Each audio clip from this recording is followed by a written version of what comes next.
नमस्कार साथियों, स्वागत है आपका फिर से एक बार टेक्निकल गुरुजी फॉर टीएससीटी में। अधिकतर साथियों को आईटीआर मंत्रा में ये समस्या आ रही है कि उन्हें अपना ई फाइलिंग यूजर नेम और ई फाइलिंग पासवर्ड नहीं पता है। तो आज मैं तरीका बताने जा रहा हूँ कि कैसे आप अपना ई फाइलिंग यूजर नेम और ई फाइलिंग पासवर्ड प्राप्त कर सकते हैं। इसके लिए सबसे पहले आपको अपने क्रोम को ओपन कर लीजिए। अब आप गूगल को ओपन करिए और इसमें टाइप करिए फाइल और इनकम टैक्स। इसके बाद जो पहला ही साइट आएगा वही इनकम टैक्स की ऑफिशियल साइट है। यहाँ इसे आपको क्लिक करना होगा। जैसे ही आप क्लिक करेंगे आप ऑफिशियल साइट पे पहुँच जाएंगे और ऑफिशियल साइट का ये लॉगिन पेज आपके सामने आ जाएगा।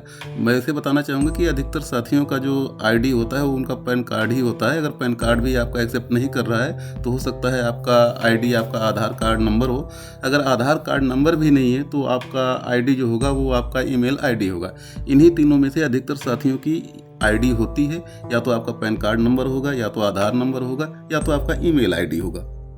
जब आ जाता है तो नीचे फॉरगॉट पासवर्ड का एक ऑप्शन दिखाई देता है। इस पर हमें क्लिक कर देना होता है। क्लिक करते ही फॉरगॉट पासवर्ड का पेज आ जाता है। यहाँ पर हमें अपना पैन नंबर एंटर करना पड़ेगा और नीचे कंटिन्यू का बटन है, इस पर क्लिक करना है। यहाँ पर 3 ऑप्शन दिए गए हैं। पहला तो आप आधार नंबर के जरिए अपना पासवर्ड रीसेट कर सकते हो। दूसरा डीएससी डिजिटल सिग्नेचर के जरिए कर सकते हो। तीसरा ई फाइलिंग पोर्टल पर जो आपका mobile number email ID registered है उसके जरिए भी आप पासवर्ड रीसेट कर सकते हो। सबसे पहले इसी ऑप्शन का हम इस्तेमाल करेंगे। यूज ई फाइलिंग ओटीपी पर क्लिक करेंगे। नीचे देखिए आपको लिख कर आ गया है कि ओटीपी सेंड किया जाएगा आपके रजिस्टर्ड मोबाइल नंबर पर और ईमेल आईडी पर। मोबाइल नंबर और ईमेल आईडी का थोड़ा यहाँ पर डिजिट और लेटर दिया गया है, देखकर आपको समझ में आ जाएगा।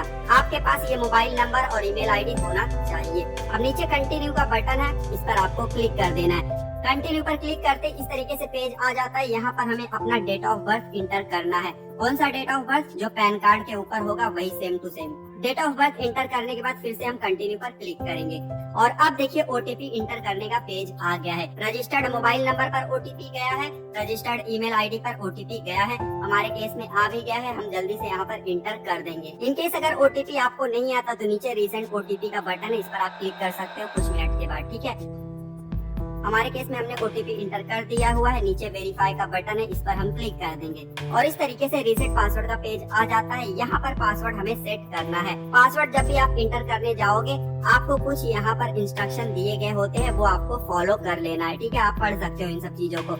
उसके अलावा पिछला जो 3 पासवर्ड आपने रखा हुआ था वो आपको यहाँ पर इंटर नहीं करना है। ठीक है, इस चीज का भी ध्यान दीजिएगा। एक बार पासवर्ड इंटर करना है, उसके बाद फिर से सेम पासवर्ड आपको नीचे कंफर्म न्यू पासवर्ड वाले बॉक्स में इंटर करना है। और जब पासवर्ड इंटर कर दे तो नीचे सबमिट का बटन है, इस पर आपको क्लिक करना है। जैसे क्लिक करेंगे इस तरीके से आपको मैसेज दिखाई देगा कि सक्सेसफुली आपका पासवर्ड अपडेट हो गया है।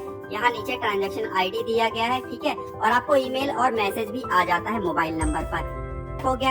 अब दूसरे तरीके की बात करते हैं जो कि है आधार रजिस्टर्ड मोबाइल नंबर के जरिए। आधार रजिस्टर्ड मोबाइल नंबर तभी काम करता है जब आपका पैन और आधार लिंक हो। तो हमारे केस में लिंक है तो पहला वाला ऑप्शन हम चूज करेंगे और नीचे कंटिन्यू के बटन पर क्लिक कर देंगे। इस तरीके से पेज आ जाएगा। 2 ऑप्शन है यहाँ पर। नया ओटीपी अगर जनरेट करना है तो सेकंड ऑप्शन चूज करना है। अगर ऑलरेडी आपके पास ओटीपी है तो पहला वाला ऑप्शन चूज करोगे तो ओटीपी का बॉक्स आ जाएगा। हमारे केस में हमारे पास ओटीपी नहीं है तो हम सेकंड ऑप्शन चूज करेंगे जनरेट न्यू ओटीपी और कंटिन्यू पर क्लिक करेंगे। अब इस तरीके से वेरीफाई इट्स यू का पेज आ जाता है। यहाँ पर चेक बॉक्स है, आई एग्री पर क्लिक कर देना है और नीचे जनरेट आधार ओटीपी का बटन है, इस पर आपको क्लिक कर देना है। अब ओटीपी इंटर करने का बॉक्स आ गया है। आधार रजिस्टर्ड मोबाइल नंबर पर जो ओटीपी आया होगा उसको आप यहाँ पर इंटर कर दीजिएगा और नीचे वेरीफाई का बटन है, इस पर आपको क्लिक कर देना है। अब फिर से रीसेट पासवर्ड का पेज आ गया है। यहाँ पर आपको पासवर्ड इंटर करना है। जैसे कि मैंने आपको पहले ही बताया, कुछ यहाँ पर कंडीशन दिए गए हैं, उनको फॉलो आपको करना है और पासवर्ड इंटर करने के बाद आपको नीचे सबमिट का बटन है, इस पर क्लिक कर देना है।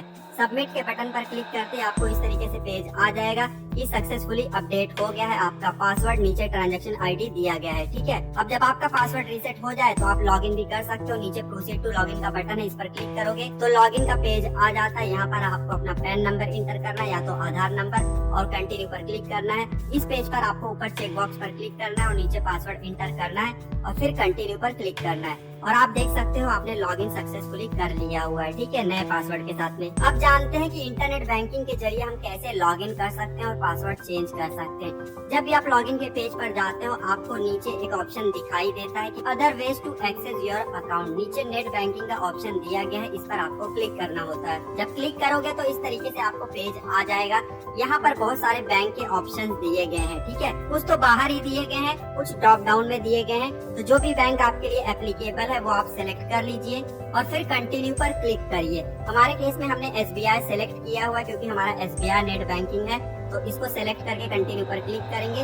अब SBI का लॉगिन वाला पेज आ गया है। जल्दी जल्दी हम लॉगिन कर लेते हैं। लॉगिन करने के बाद इस तरीके से डैशबोर्ड आ जाता है। ऊपर मेन्यू में एक ऑप्शन है ई टैक्स, इस पर क्लिक कर देना है। अब इस तरीके से पेज आता है। यहाँ नीचे देखिए एक ऑप्शन है login to e filing e verify, इस पर क्लिक कर देना है। अब इस तरीके से पेज आ जाता है ई फाइलिंग का। यहाँ पर अकाउंट नंबर सिलेक्टेड है, नीचे सबमिट का बटन है, इस पर आपको क्लिक कर देना है।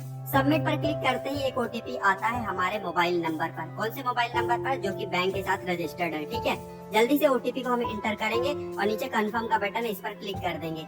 इस तरीके से पेज आ जाता है। यहाँ पर देखिए डिटेल्स दिया गया है, आपका account number, pan number, RC code और नीचे डिस्क्लेमर दिया गया है। डिस्क्लेमर थोड़ा सा बड़ा, लेकिन इसको आप जरूर पढ़ लीजिएगा, जो रूल रेगुलेशन है इसमें दिए गए हैं। और फिर नीचे कंफर्म का बटन है, इस पर आपको क्लिक कर देना है। कंफर्म के बटन पर क्लिक करते ही देखिए एक नया विंडो ओपन हो गया है और लॉगिन हो रहा है इनकम टैक्स पोर्टल पर। बिना पासवर्ड के लॉगिन हो रहा है। आप देख सकते हो डैशबोर्ड आ गया है। अब जब डैशबोर्ड पर आ गए हो और आपको पासवर्ड पता नहीं है तो पासवर्ड अभी आप रीसेट कर लो। कैसे रीसेट करना है? ऊपर आपका नाम दिखाई दे रहा है राइट साइड में, उस पर क्लिक करिए। माय प्रोफाइल के नीचे सेकंड ऑप्शन है चेंज पासवर्ड, इस पर आपको क्लिक कर देना है। अब पासवर्ड रीसेट करने का पेज आ गया है। यहाँ पर आप अपना नया पासवर्ड इंटर करके सबमिट कर दीजिए। बहुत ही आसान प्रोसेस है। ई फाइलिंग के जरिए भी आप अपना पासवर्ड चेंज कर सकते हो लॉगिन करके। ध्यान दीजिएगा, ई फाइलिंग के जरिए आप बार बार लॉगिन कर सकते हो, लेकिन प्रोसेस थोड़ा सा लंबा हो जाता है। इससे अच्छा है कि आप पासवर्ड ही चेंज कर लो, नया पासवर्ड बना लो और आसानी से इनकम टैक्स पोर्टल पर ही लॉगिन कर लो। अब सवाल ये आता है कि मान लो कि ई फाइलिंग OTP आपके लिए काम नहीं करता है, आधार रजिस्टर्ड मोबाइल नंबर भी काम नहीं करता है, इनके जरिए भी आप लॉगिन नहीं कर पा रहे हो, तब क्या ऑप्शंस है आपके पास? इनकम टैक्स डिपार्टमेंट ने इनकम टैक्स पोर्टल पर फॉरगेट पासवर्ड करते समय बताया हुआ है इन चीजों को। क्या बताया हुआ है, जल्दी से हम डिस्कस कर लेते हैं। अगर कोई मेथड आपके केस में काम नहीं करता है तो हेल्प डेस्क नंबर यहाँ पर दिया गया है। ये नंबर पर आपको कॉल करना है। कुछ आपसे सवाल पूछे जाएंगे, डिटेल्स मांगे जाएंगे और उसके बाद आप पासवर्ड चेंज कर पाओगे फोन के जरिए ही, ठीक है। हेल्प डेस्क के जरिए आप पासवर्ड चेंज कर सकते हो। आपके ईमेल और SMS के थ्रू आपको कांटेक्ट किया जाएगा। तो ये नंबर आप नोट डाउन कर लीजिएगा। अगर कोई भी ऑप्शन आपके लिए काम नहीं करता जो कि हमने वीडियो में दिखाया हुआ है तो इस नंबर पर आपको कॉल करना है। 2 नंबर यहाँ पर दिए गए हैं।